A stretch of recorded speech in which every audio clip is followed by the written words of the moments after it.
Bonjour, hello. I think we're ready to start. Okay. So welcome everyone to this session focusing on renewable energy supply for hydrogen projects. Maybe just a quick word of introduction on the speakers. So I'm Alexis Gazo from EY. I'm a partner leading the energy transition team at EY in France. I'm here with my colleague Elodie, who's a senior manager in the team, specialized on hydrogen, and Marianne Boust from CVE. So Marianne is head of marketing at CVE, and CVE is, for those who don't know it, a French renewable IPP. Just a quick word about the different options to supply renewable energy. I don't know to what degree you are familiar with this, so I'll talk about it just a few minutes. There's different options which have different implications in terms of complexity, of feasibility, and of additionality. So first option is obviously to build your own project on-site or not, but basically to have a really on-site production that is really going to be your own project on your facility. A second option is to have a specialized third-party player, so an ESCO company, so energy service company, who will be in contract with you and be in the capacity to provide energy based on a project which might be on-site or not, and which is basically going to generate power for you on your behalf. The third option is a corporate PPA, which is basically a long-term contract between the company and a renewable energy supplier. So the durations can vary, and we'll talk about it. And then you can obviously have a green supply contract. Basically, you're subscribing to a contract to buy energy, which is guaranteed as green energy. And lastly, you can simply purchase guarantees of origin. So as you can understand, these options can be very different in terms of simplicity. Obviously, purchasing guarantees of origin is pretty simple, but they don't have the same implications in terms of credibility, in terms of your commitment, really to switch to green, I would say. And then there are other criteria that may be used by corporates who go in this direction. These can be in terms of proximity to the facility, to the installations. These can be in terms of carbon footprint. Sometimes the case to decarbonize the scope 2, so the supply of electricity, is a key criteria, and not only the supply of electricity. So based on our experience, the reasons to push a corporate to turn towards these different options also depend on these different criteria. What is quite clear is that the market is accelerating. It's maybe not so clear between 2021 and 2022, although the most recent data shows that 2022 actually caught up and went a bit above 2021. But basically what we see is that the market is progressively growing, very clear in Europe, but also quite clear in France. In France, obviously, the market took a bit more time to develop, because in France we have electricity which is very decarbonized already, because in France we have quite a reliable supply as well. But in any case, the market is now accelerating. It's extremely clear in the recent months with the energy crisis, but already before it had started. And as you might know, these projects have quite a long lead time. You probably need to wait 18 months, 2 years before the moment when you start the process and when you actually get the signature. What we've seen in the more recent months is a clear increase of the size of the projects. We now have projects which are, as you can see on the screen, 45 megawatt on a 20-year period, 160 megawatt on a 15-year period for Leroy Merlin. You've also seen maybe Renault, which has also signed with Voltalia as well, for a project which is first 100 megawatt and up to 350 megawatt. So pretty large capacities that we're seeing now. These are not necessarily representative in terms of duration. You also have a number of PPAs which are much shorter durations, especially on the end of contract onshore wind. So I think the main message is that we're seeing the market really switching gears, going to the next level where a lot of corporates are now looking at this option, because in the current, again, energy crisis, it's a clear way to get a secured supply with a secured price on a long-term horizon, but it's creating a lot of tension on the supply side. And I think Elodie will talk about what we're seeing on the more supply side and its implications. Elodie?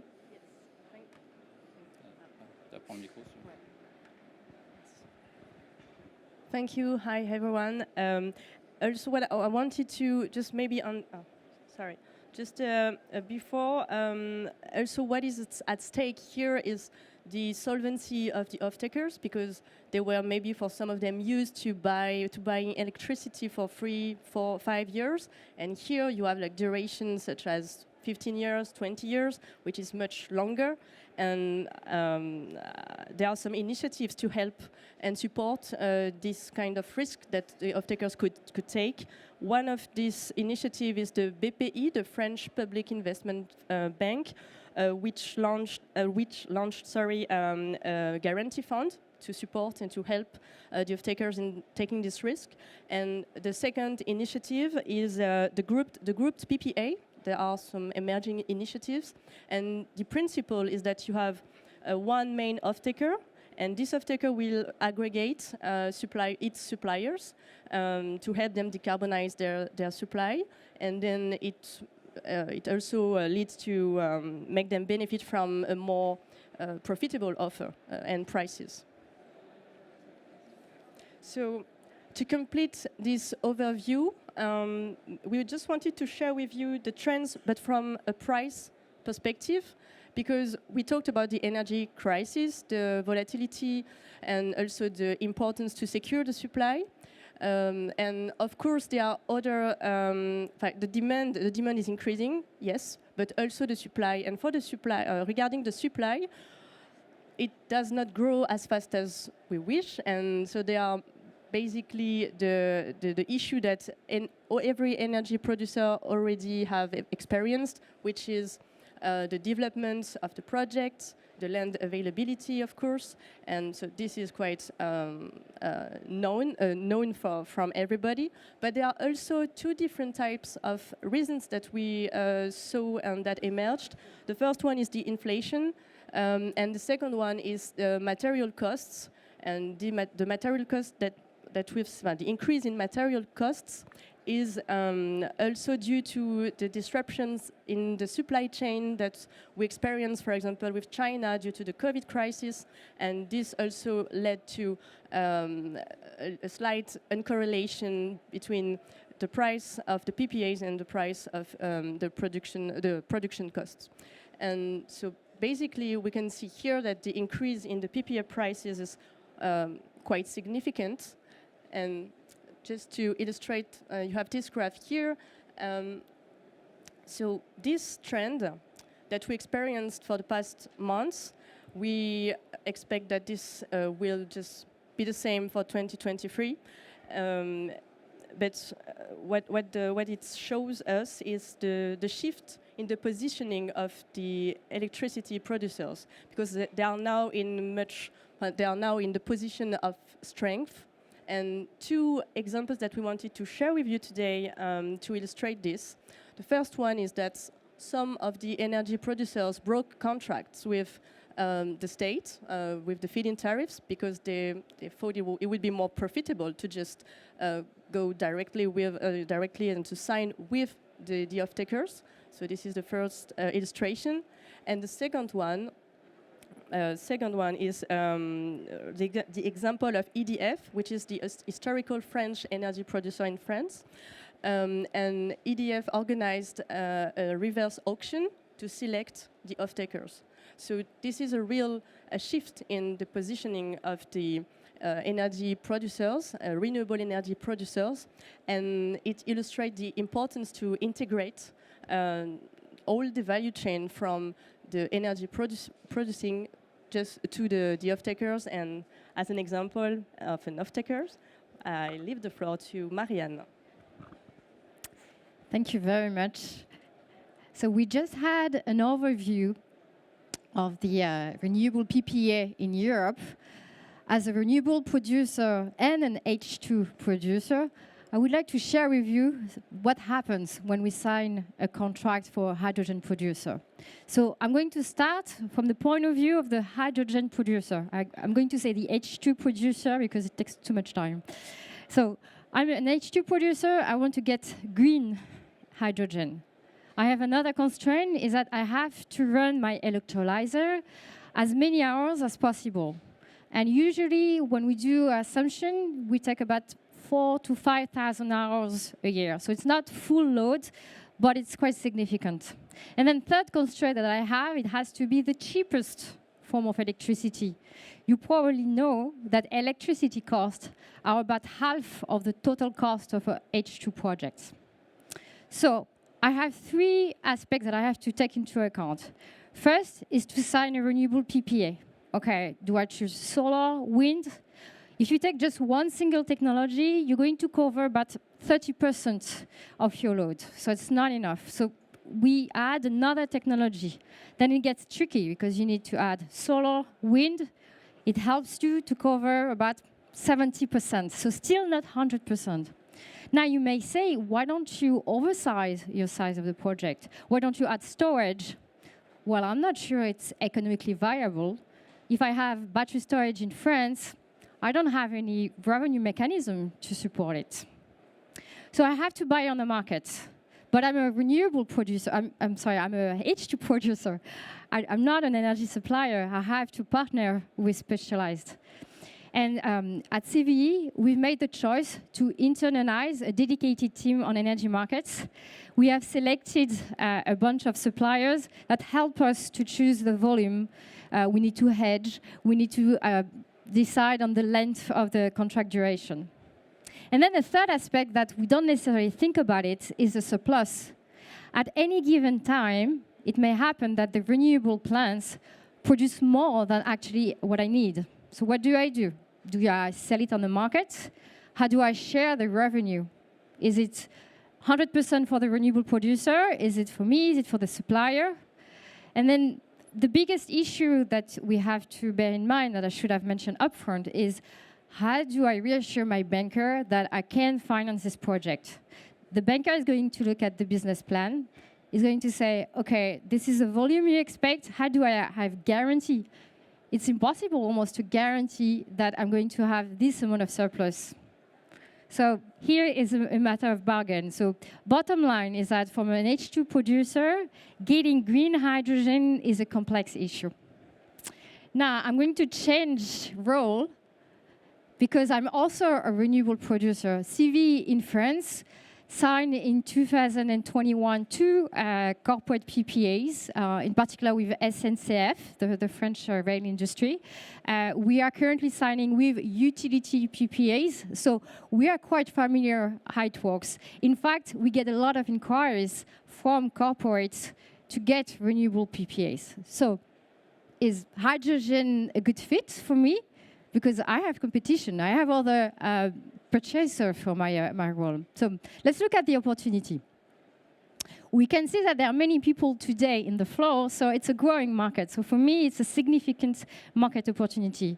And what I can see from the negotiation is that probably I can get a higher price because there's a kind of a risk premium to purchase my renewable electricity. But then I have plenty of constraints. First is, and I'm going to start with the bottom because it's one of my favorite that we don't think, is a development time.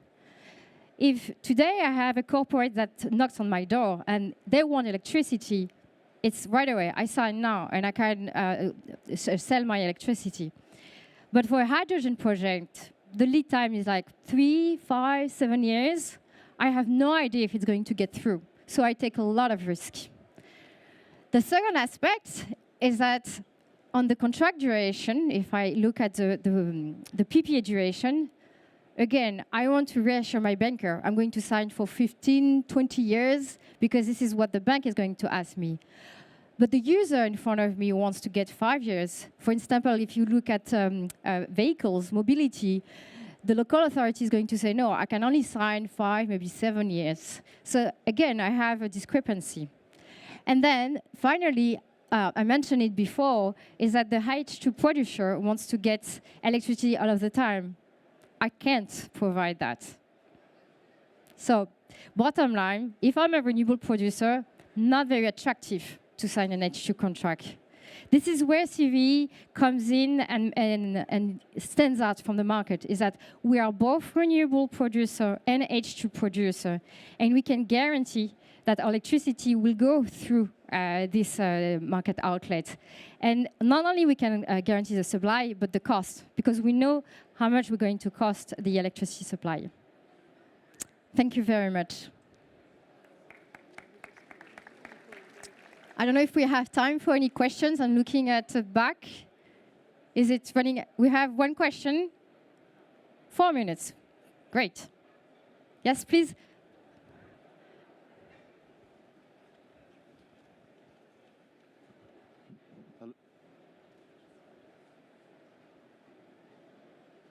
Hello. Hello, hello. Yeah. Thank you. Good afternoon, everyone. Could you go back a couple of slides on Yes. there was a statement, I'd like that one on the left. Could you develop that? Could you explain that statement there? The statement here? The left, yeah, the Okay. H2 producer. Well, I don't get it fully. Really. What is funny is that when you look at a lot of studies, literature, they usually model the electrolyzer around 7,000 hours. But when you actually do a project for real, you realize that it's not going to work like that, because the consumption is not 100% of the time. You need to adapt to the load profile of your consumer. So in reality, it's more 4,000 to 5,000 hours that the electrolyzer is going to work. And is it also because of intermittency of renewable energy? Also, yes, it does take into account. But don't forget the load profile of the consumer. Okay, so it means that you need double the amount of electricity, is that it? Compared to renewable? I don't have exactly the conversion. It depends on the size, the technology. It varies a lot. We have actually a team that is on our stand, which is 6A65, and they'd be happy to answer your more technical question. 6A65, it's right at the corner. Okay, 6A65. Yes. Okay. And we have someone in our team who is expert with the modeling and can help you with the technical questions. And another question to Alexis and Elodie, maybe. Could you explain what's going on with the difficulties of wind power companies like Vestas, Gamesa, etc., where they're bleeding and you're showing the electricity prices going up? Are they not able to recover in their business? What do you see with that? Yeah, I don't know if everybody hears the question, because I don't hear it very well, but the question was about the difficulties of the producers of wind turbines, huh? Exactly. Currently. Well, difficult question, but I mean, it's obviously a bit of paradox between a market which is growing and which is set to grow very strongly. I don't know if you've had a chance to hear Mrs. van der Vlies from the European Commission this morning, but definitely with Repower Europe, there's a massive market ahead. And yet, these companies have suffered in the last years from supply chain gluts, inflation, as Elodie mentioned, on raw materials such as steel, also inflation on financing costs. And I think between the projects, which sometimes are sold quite a lot in advance, and the reality of the supply of these projects, there's a lag time, which sometimes puts them in a very difficult spot. So it's a squeeze, and obviously you have competition from China, which is gearing up. So I don't have the answer, but definitely it's a bit of paradox, and it's a tough spot for them. And we do hope that all the announcements that have been made from the European Commission to boost the supply chains of renewable energy technologies, but also of hydrogen technologies, is going to be of use, because we see again from China, but also from the US with the IRA, Inflation Reduction Act, a very strong push for clean tech industries, basically. Thank you very much. Sure. Okay, I don't know if well, I guess we're out of time, except that there's one burning question. But if not, I think we have to close the session. So thank you very much for your attention. Thank you, Marianne, Elodie. Thank you. Bye-bye.